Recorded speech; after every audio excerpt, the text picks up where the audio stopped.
The labyrinth is an invasive system of control. A vast self-organizing empire of psychological, social, and technological infrastructure. An occulted citadel outside of time, with moving, breathing bastions where strange eyes stare unseen. It is a place beyond places. It is everywhere, and it is nowhere. A whisper from the depths. When psychic rhythms fall out of step and decay into discord, the mind is blackened with its venom, and the light of consciousness dwindles. The simplest way to cause this dissonance and misalignment is to create images and narratives which misrepresent reality, and then cause these simulacra to be internalized. These images and narratives may be called psychotoxins for their resemblance to physical toxins, which corrupt the human body when ingested. This subtle programming which drives the labyrinth's construction and expansion spreads mimetically through the veins of culture like a virus. None of this activity is well perceived by the individuals involved. Neither does the hand of a builder comprehend the house it builds. But though the hand has no sense to perceive it, the house exists. The greatest of all the conspiracies of our time is the conspiracy to conceal the true nature of the overlords of this civilization. This planet is the dominion of ruthless and exotic powers, with intelligence so vast that human reason cannot comprehend the complexities of their artifice. Our civilization, our culture, and the very rhythms of our cognition have been artfully manipulated for thousands of years. Your perception has been programmed to shape you into the builder's hand, that little thing that sees just enough to perform its designated function. I hear the howling of the damned. I see them in their tens of thousands, naked, with eyes closed and covered, barking like wild dogs. They swarm shrieking and bellowing, circling the idol of their two-headed viper, a vast and awesome sight, with fangs barred and hungry gazes fixed on the earth below. Let he who dares to peer between his fingers be spared, and let heaven deliver him. But let die he who would die, for he who would live shall live against all odds.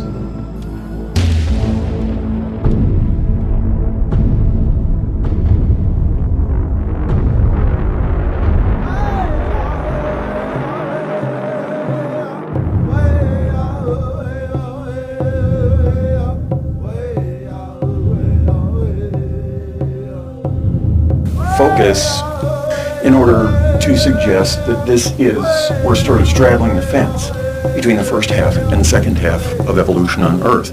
First half, by and large, our primary task was to read the teleprompter, follow the cue cards of nature within which the blueprints of the gods were embedded with the help of some parental sovereign leaders as a dreaming, sleeping, sub-sovereign group soul, children of humanity. This is all changing now. And we have to add the spiritual training, understanding, the communication and participation in spiritual worlds in order to work as creator beings or co-creators with matter. The first half of the Earth evolution is called the Mars-Earth phase. The second half is called the Mercury phase.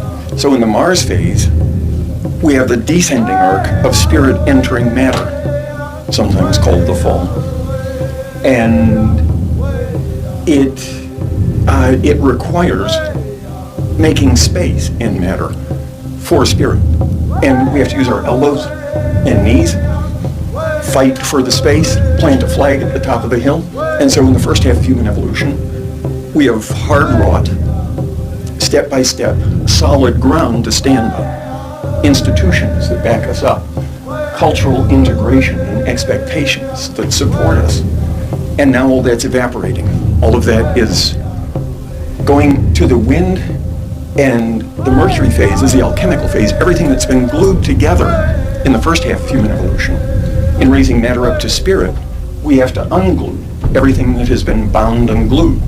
And the nuclear family is almost gone, disappearing. There's what we expected to support us community-wise, culturally, is evaporating. a lot of what we call community is bureaucratic and on paper. And so we don't have the full forces of the I am that I am, for individuality and freedom. We've lost most of the old community that has supported us up until now, 1874 to 1882, with an 8-year span in between. And what happened during that time period was more or less the genie got out of the bottle. With the church, spirit was banned.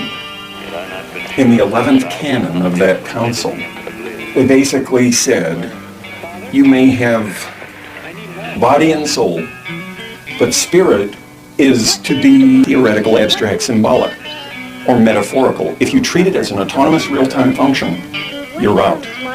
You cannot be in here. It was technically over a debate, argument with a character named Photius, and the church claimed he was trying to produce a dual soul.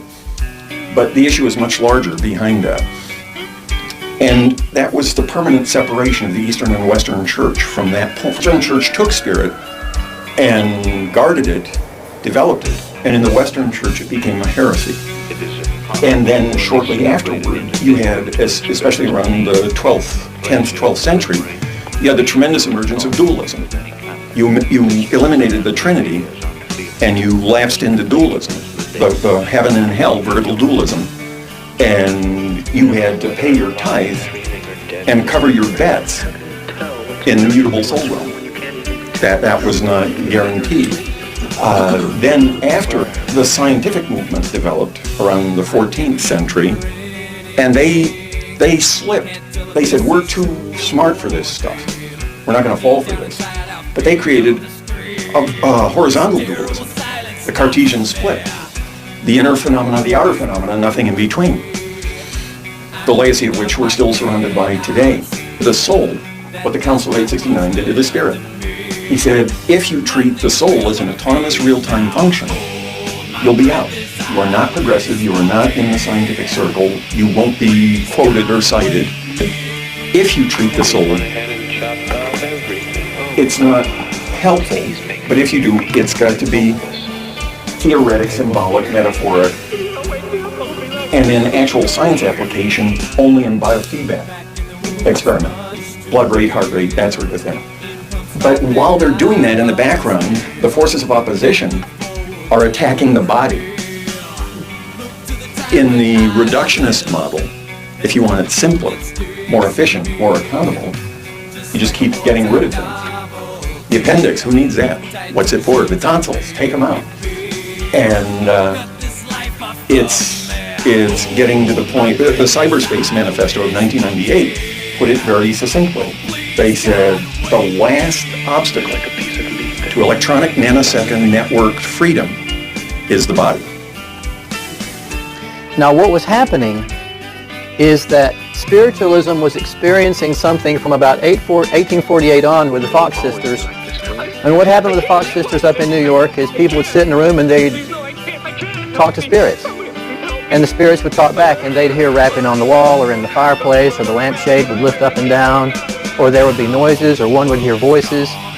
And there was basically a wholesale release of psychic phenomenon, and it wasn't just happening in New York with the Fox sisters, it was happening all over North America. But it was in pockets. And people were trying to understand what is happening here.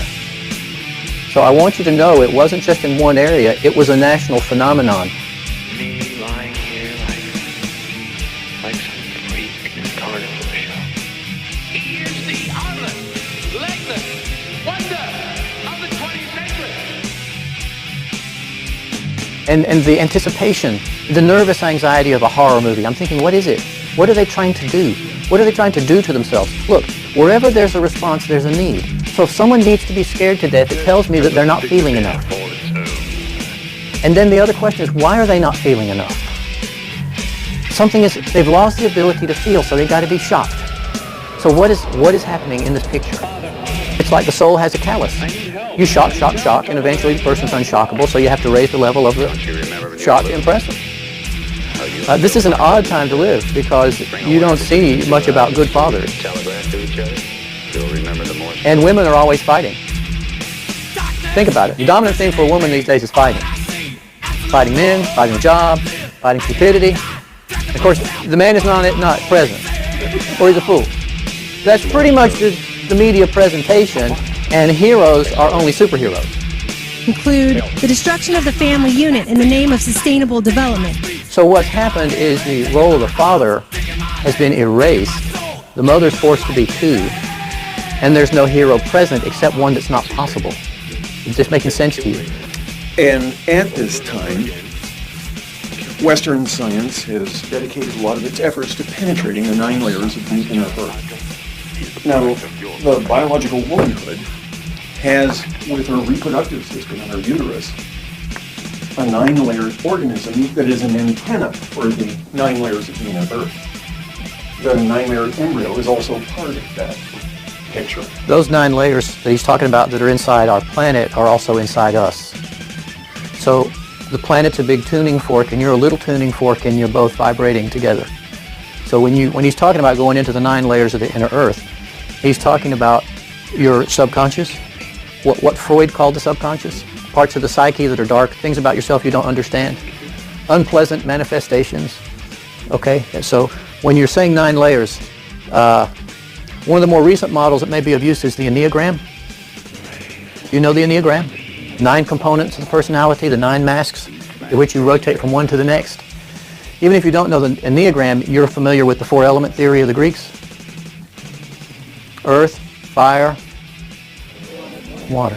Some people are earth, some people are wind. So there's temperaments, and you have to get to know your temperaments because you have your own cycles and you have your own proportion of elements. Not taught this in school. We're not taught we need to study ourselves. We're taught to go out always. Right? So now is to study you. Okay, so we got a lot of bad boys here that have technology thousands and thousands and thousands of years ahead of us. It is estimated that the Greys themselves have technology.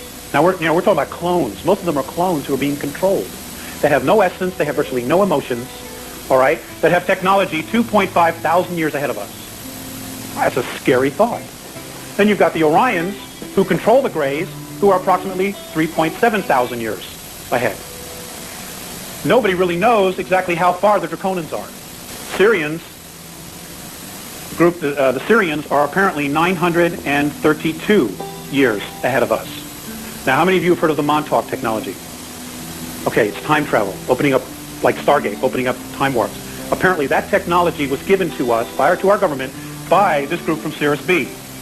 Apparently we were not supposed to have it, and it was supposed to be another 150 years before we would have developed this technology ourselves. So what they did was they purposely gave us this technology knowing we would abuse it. Knowing it. Found a small human colony on a planet in a star system, in a solar system, in Altar. They have found a human population there from Earth that has children with it. It's a military, and they have enslaved the beings of that planet. Now, Montauk only works if you have exact coordinates. That means somebody gave them those coordinates about what's happened with that. That's just one of the problems.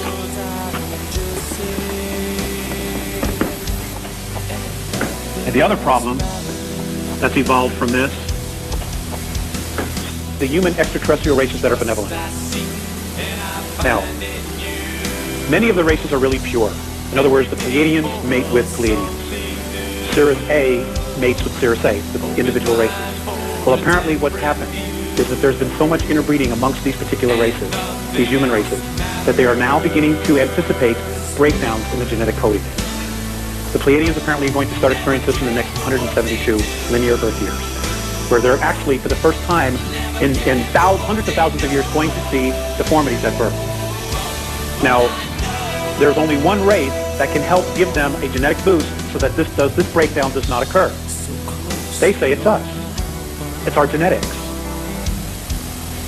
And they would want to make a proposal to borrow some of our genetics to help them, but they can't. One, they can't come near us now because of our vibration. Two, they can't use our genetics because of the vibration that it carries of fear. That's not an emotion they know. The first time I went on an Andromedan mothership, And I've been meeting with Passaic in the morning for almost 2.5 years before they actually took me to one of their huge motherships. The first time I walked onto it, there were a bunch of children there. And the minute they saw me, they started to run away. And it wasn't me, but they knew that I was from Earth. We have a very bad reputation because we are the only race in our galaxy. Well, I'm going to say this really carefully. We are the only race in our galaxy that kills itself, that kills each other, that turns on itself. We're the only ones. We are the only race that allows its race to live in abject poverty. We are the only ones that allow members of our race to starve. We are the only ones to allow our race to be homeless. And we are the only race that would sell their own race into slavery. They have a serious problem with that. I never opened myself this way. Life is ours, we live it on.